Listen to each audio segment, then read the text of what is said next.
Hi friends, welcome to Ranjana's creation. இப்போ வாழைக்காய் வச்சு மீன் ஃப்ரை எப்படி பண்ணுறதுன்னு பார்க்கலாம். அதுக்கு வாழைக்காய் இந்த மாதிரி கட் பண்ணிக்கோங்க.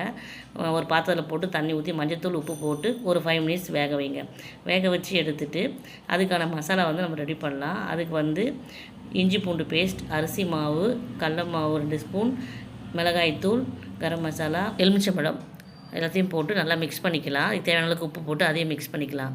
மிக்ஸ் பண்ணிவிட்டு இப்போ வேக வச்ச வாழைக்காயை எடுத்து கொஞ்சம் கொஞ்சமாக அது நல்லா மசாலா மீனுக்கு தடவுற மாதிரி தடவி ஒரு 5-10 மினிட்ஸ் வச்சிடலாம். வச்சுட்டு இப்போ வானிலையில் எண்ணெய் ஊற்றி எண்ணெய் காஞ்சதும் ஒரு பீஸாக எடுத்து போட்டு விடுங்க. அதுக்கப்புறம் ஒரு 5 மினிட்ஸ் குதிரை எடுத்து திருப்பி விட்டிங்கன்னா நல்லா வெந்துடும். வாழைக்காய் பிடிக்காதவங்களுக்கு கூட இந்த மாதிரி செஞ்சு கொடுங்க, பசங்க கண்டுபிடிக்க மாட்டாங்க. இது பாருங்கள், நல்லா திருப்பி விடுங்க. இப்போ நல்லா வெந்துடுச்சு. சுவையான வாழைக்காய் மீன் ஃப்ரை ரெடி. இதை நீங்களும் கண்டிப்பாக உங்கள் வீட்டில் ட்ரை பண்ணுங்கள். ட்ரை பண்ணிவிட்டு ரஞ்சனாஸ் கிரியேஷனுக்கு லைக் பண்ணுங்கள், ஷேர் பண்ணுங்கள், கமெண்ட் பண்ணுங்கள். மறக்காமல் பெல் ஐக்கானை கிளிக் பண்ணுங்கள்.